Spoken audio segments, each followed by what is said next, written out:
Welcome to Your Biz, Your Rules, the podcast for business-minded go-getters hosted by me, your favourite brain and biz coach, Daire Paddy. This is the spot for those of you ready to blend heart and head, woo and do, income and impact, change and chill, and so much more. So grab yourself a cuppa and let's get started.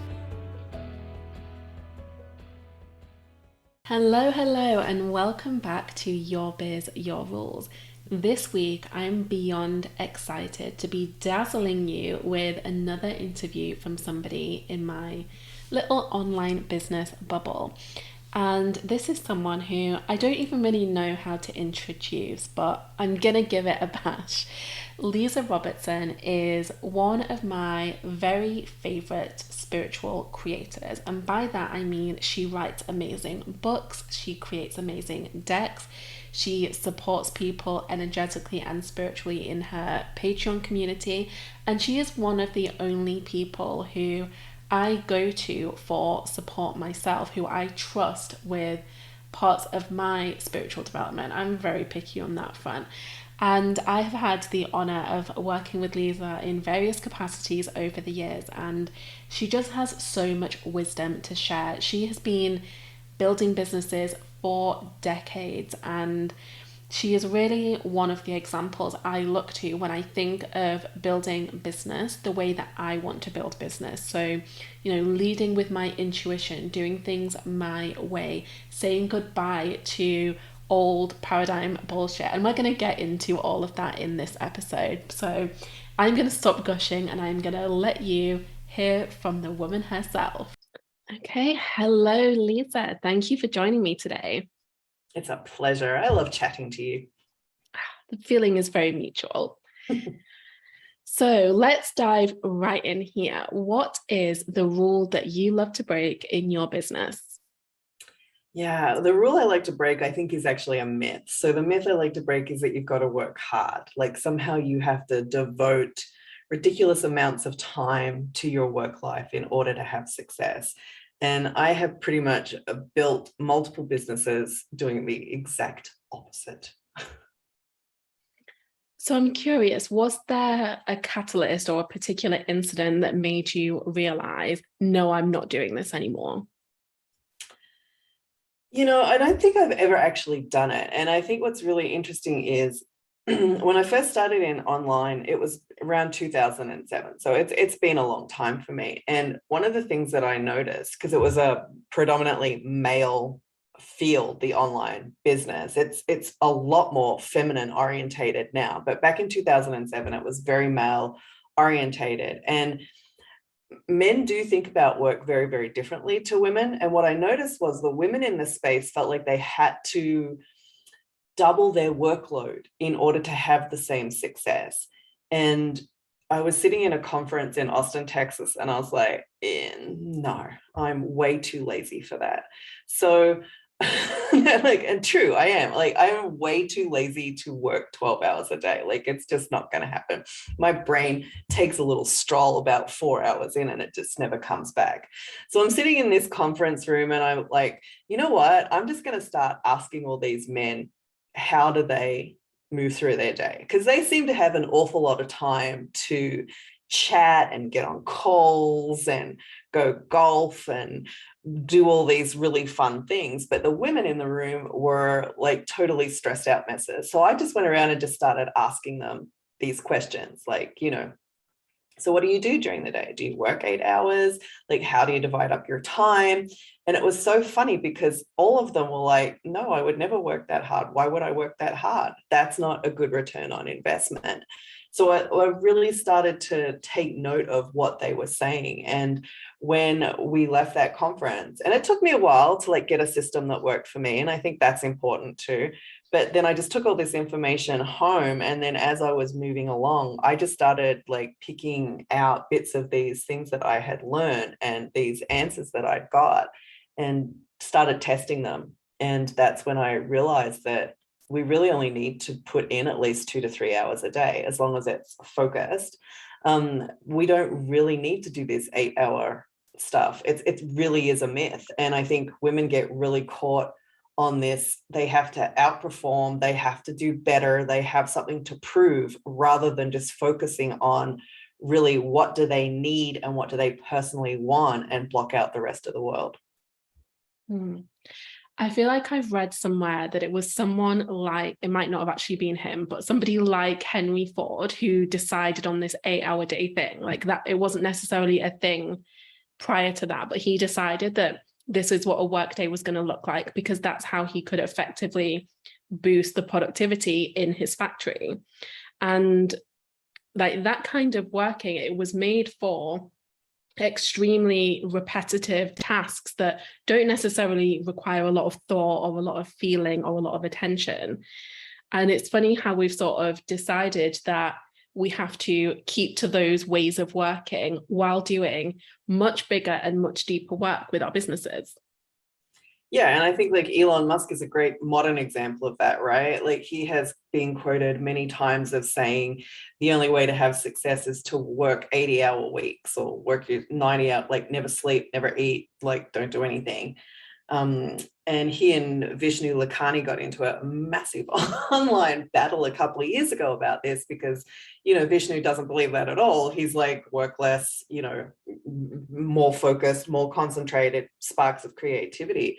So I do feel like that myth is still pretty strong today, and we still have, and it is interesting because we have to be mindful about who's saying it, because the people who are saying you have to work till you die are the ones who actually want you to work for them so that they can add to their personal success, rather than you actually having time to create success for yourself.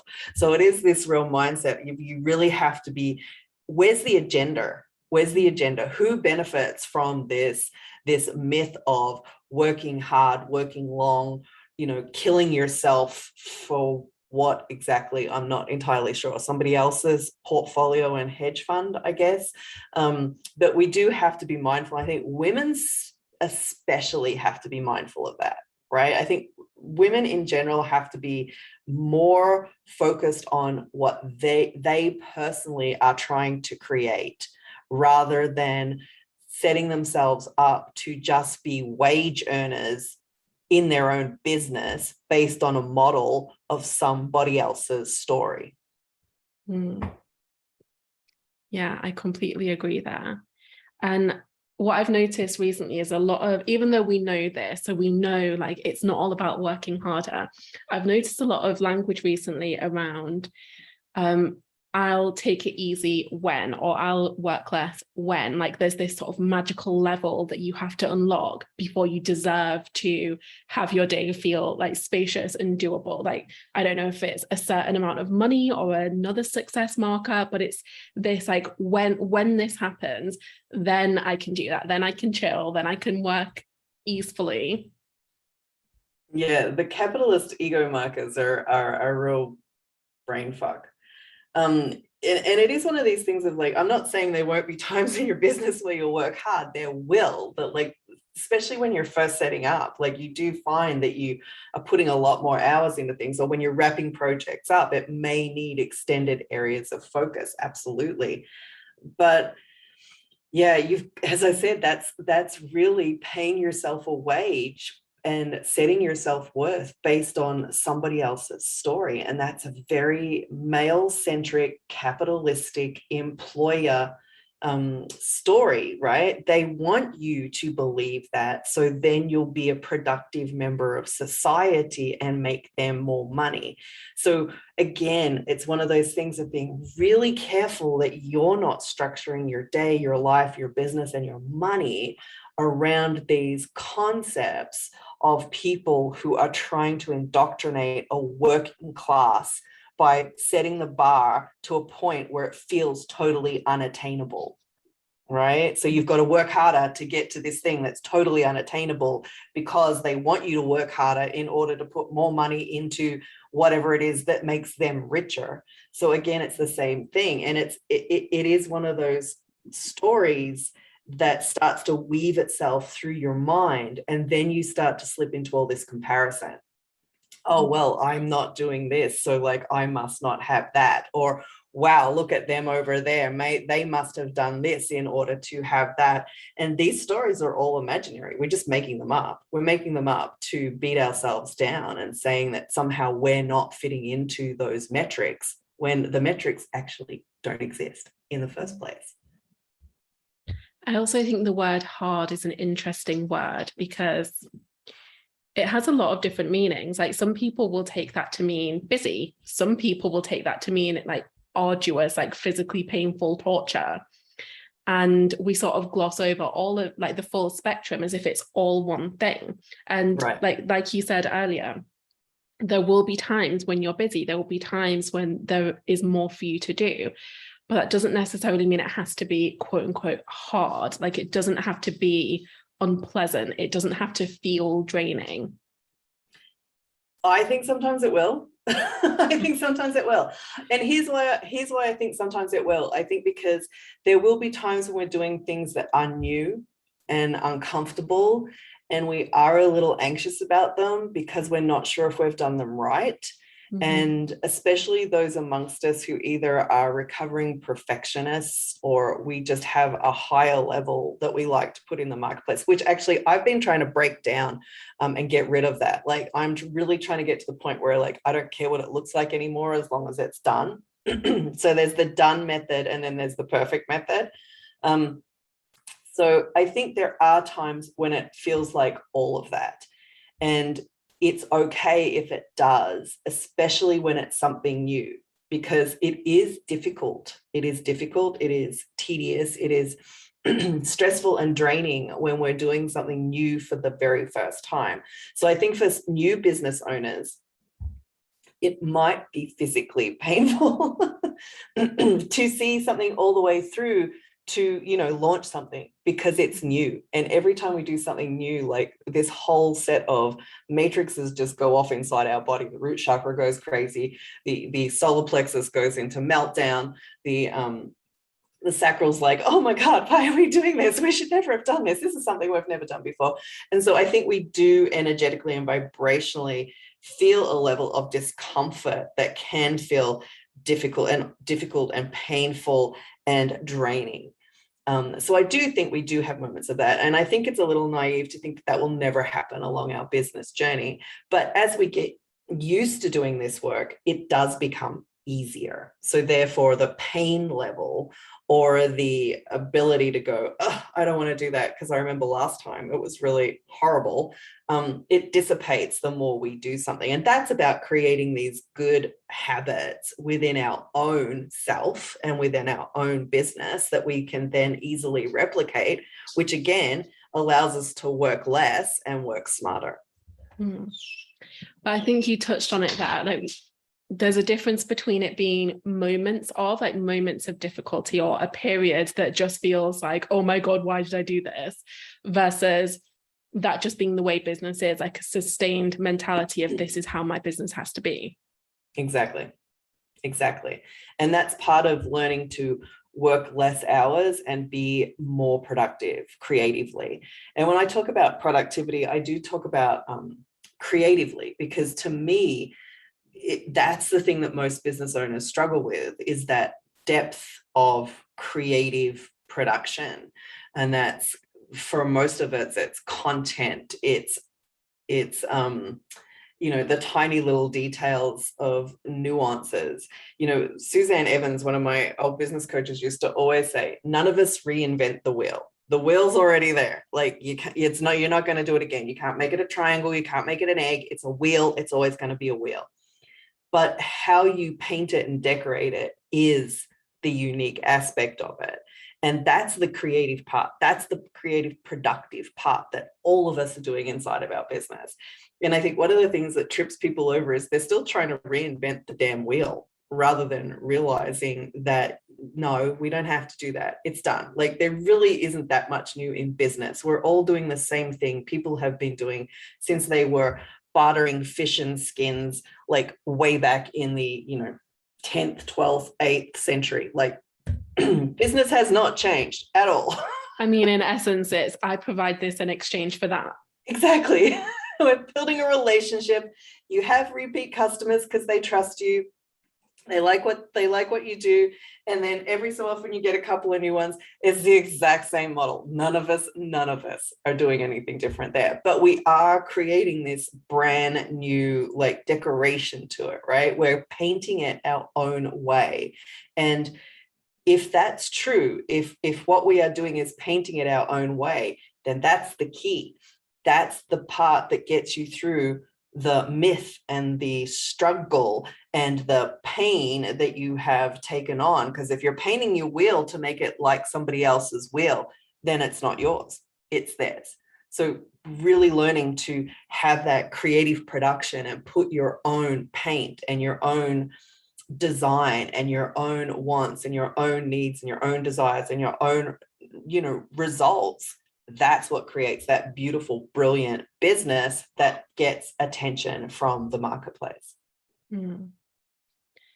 I'm curious, because I can guarantee that people listening to this, there'll be a handful that have a lot of things to unlearn because they've really been sort of taking a lot of that work harder, hustle harder sort of motivation on board. Like, do you have any recommendations for people who are just starting to unravel that and just starting to maybe see that there's a better way?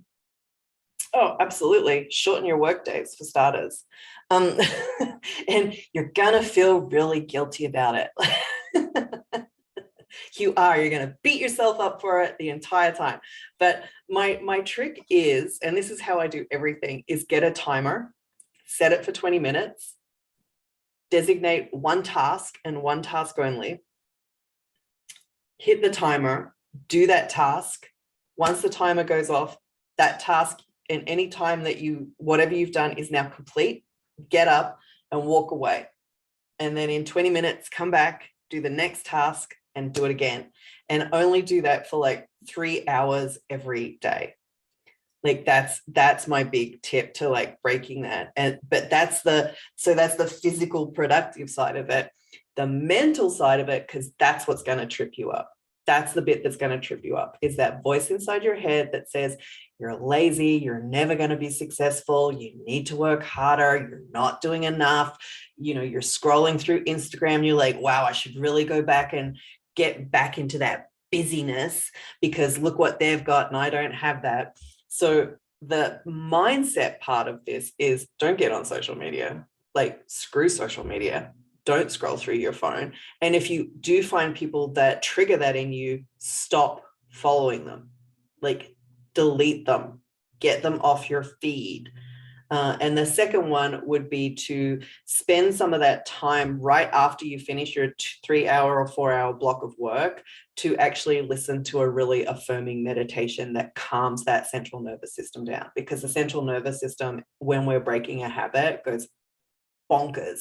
So do a meditation that calms that all the way down. And then you should be able to, within a couple of months, it's not going to be fast, but within a couple of months, you should feel really, really comfortable. And you should have also noticed your creative productivity will have doubled. I actually experienced something very similar when I started changing the way that I work. So I used to do easily 10, 11-hour days every day, most weekends too. So unhealthy, do not recommend. But one day I just hit my limit and decided, like, fuck this, like, I am not going to work more than 4 hours in a day. And as soon as I had that thought, I was like, oh my God, no, I didn't mean it. Put the words back. Take it back, shove it back in. But I announced it on Instagram. Like, that's one of the ways that I keep myself accountable when I want to like make wild changes. I'll just like, I'll tell the internet and then I'll feel like I have to follow through. And so I started like setting these limits for myself of 4 hours a day. And that was it. That was my maximum. And I felt sick about it. Like, for the first maybe couple of weeks, every day when I switched off my computer, I felt physically ill and my mind was going wild. And I was constantly thinking about like what I should be doing. And like, oh my God, how can I have the audacity of not working when I need to get XYZ done? Or how can I be surprised that I don't have this amazing result if I'm not willing to put in the work? And like all of these thoughts coming up. And one of my tactics for doing this, and like it's going to conjure a really like amusing mental image, but was doing some really aggressive tapping. So I would like do EFT, do tapping while I was marching around my house or marching for a walk outside, and I would shout. So instead of just like, you know, like fairy taps, like whispering my tapping statements, I would be yelling them. Thankfully, my walks are pretty deserted, so I didn't have to deal with that. But that's something Nobody that come really to lock helped you up, me. Daire. Yelling and tapping her like, Yeah. like, oh.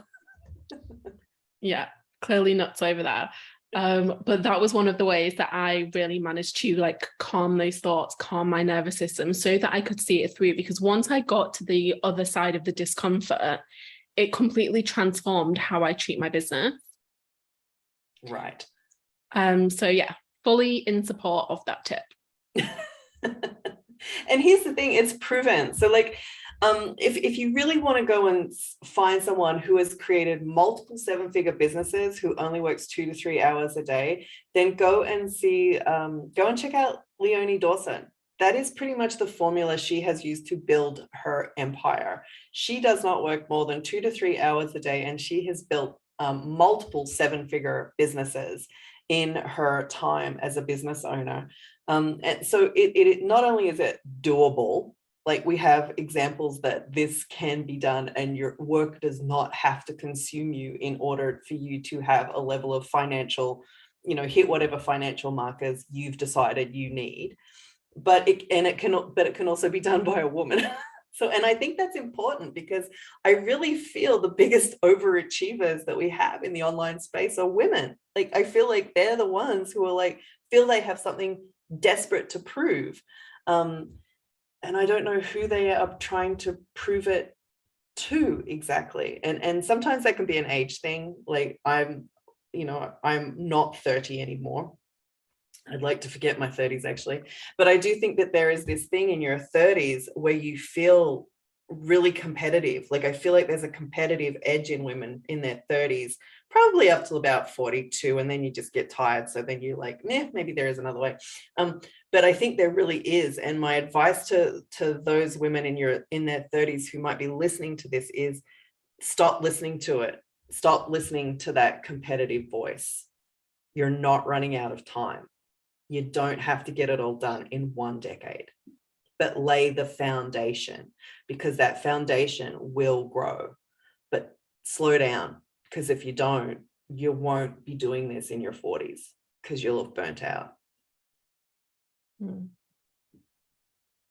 I think if I'm being honest, because I'm 31, so I'm in that bracket, and I think there's that tiny little flicker, and this obviously comes from like indoctrination from the patriarchy, but it's when you start seeing women in their early 20s showing up and being successful and being beautiful and being thin and being young, that it's like a button just gets pressed and you feel like deep down you just have to do more, you have to be better, you have to look better, you have to sound better. And I mean, obviously gone are the days when we would all be paraded around and would have to compete for the best husband with the best resources. But I don't know if it just like hits on something deep down that connects to that.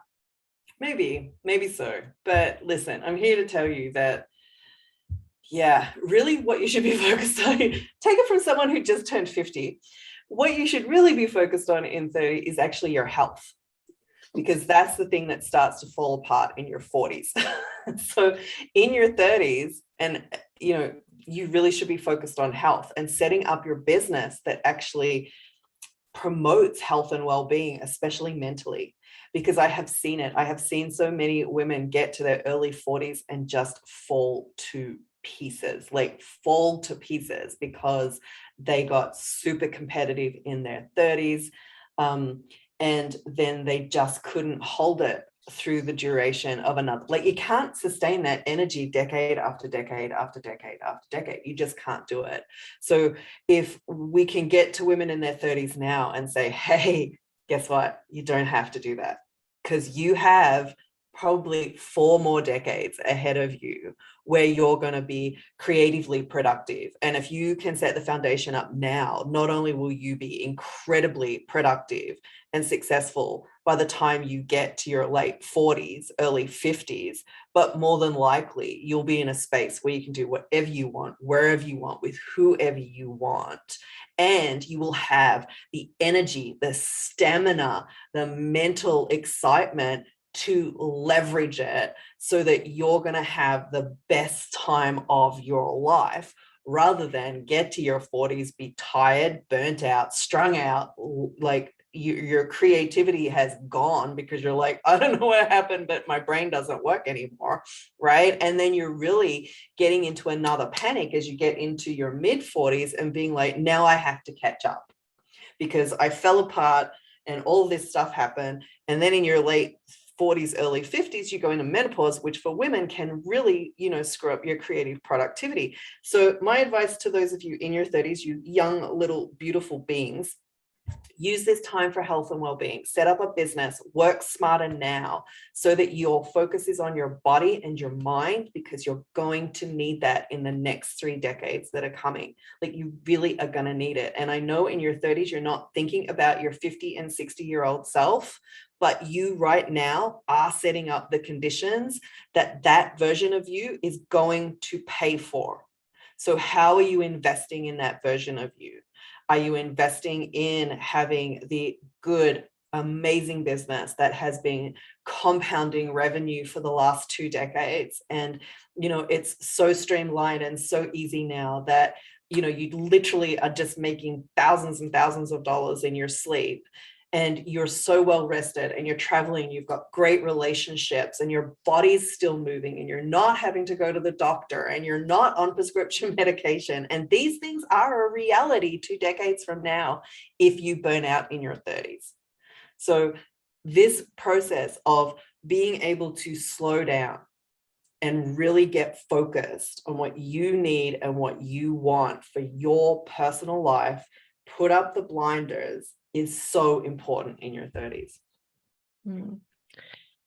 So I want to jump in here and do a little plug for something of Leeza's, because I've just been rereading one of Leeza's books, Tarot Healer.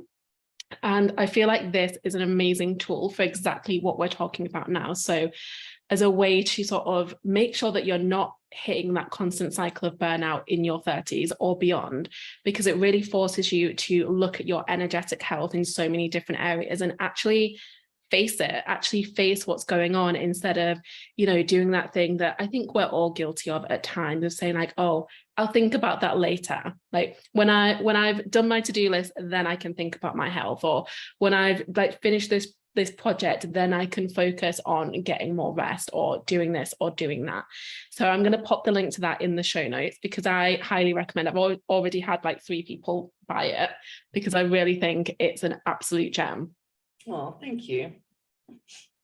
Well, I do. I really do. This is my second time going through it, and every time so much more is uncovered, so much more changes, so much more is released, because I always think of us as these energetic beings as being like feather dusters. We go through life, and even if we're not being battered into piles of dirt, we're still picking up bits of fluff. We're still picking up bits of crap from our environment, whether it's our relationships, whether it's the media, whether it is memories, whatever it is. And they have this evil compounded effect that just can absolutely flatten you when you least need it. Right, exactly. And that is why kind of shifting our focus a little bit to our mental well-being and our physical well-being is so important. So to wrap up part 1 of our discussion, a question I want to ask, and perfect, seeing as I just brought up a book, but I want to ask, a book that changed the way you think. What do you recommend for us?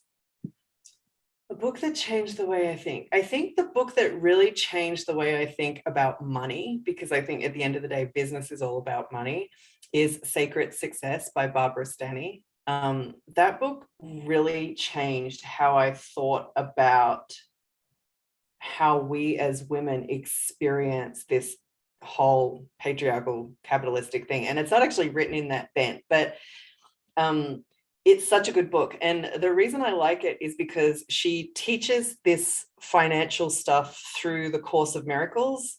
So I really love how it has a deeper meaning to it, where we're actually really questioning time, money, and energy. So that to me, like, and I recommend that book to everyone. In fact, Dara's probably heard me mention that book before. I actually bought it on your recommendation. I just think it's such a good book. Like, I just think it's like a fundamental book that all women should read at least once. I mean, I go back to it at least once a year.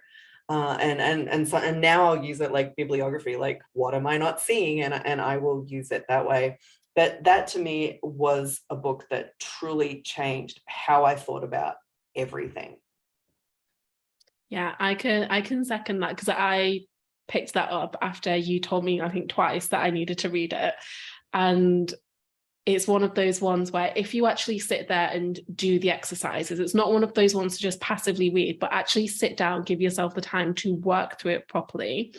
And like the amount of crap that you will uncover, the amount of shifts you will create in your own understanding of wealth and money and receiving are next level.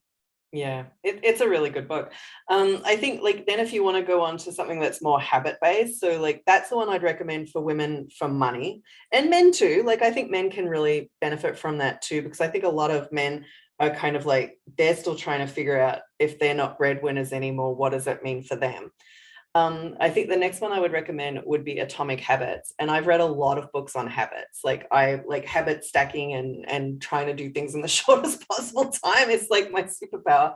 But that to me is probably one of the best book on habits I've ever read. So if you got Sacred Success and Atomic Habits, I think you'd be in really, really good shape to like really start focusing on what you need for yourself and your future and your business and your life, because they're all interconnected.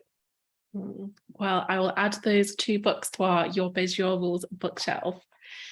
Thank you so much for joining me today, Leeza. We are actually going to be back next week with another episode talking about a rule that we're not breaking this time, but a rule to adopt. So make sure you tune in for that. Thank you for listening to Your Biz, Your Rules. I know that we all like to listen to podcasts, watch videos, read articles or books or posts on Facebook, and not really do anything with that information. So I want to challenge you right now. I want to challenge you to take something from this episode, anything, and use it to spark action. Use it to activate some kind of change in the way you work and the way you live. Do yourself this service today and tell me all about it on Instagram. Hop over, shoot me a DM, or share an Instagram story showcasing what action you are taking thanks to this episode. And of course, do all of the usual things. Subscribe, leave a review, let me know how much you love the show, and I will be back with you next week.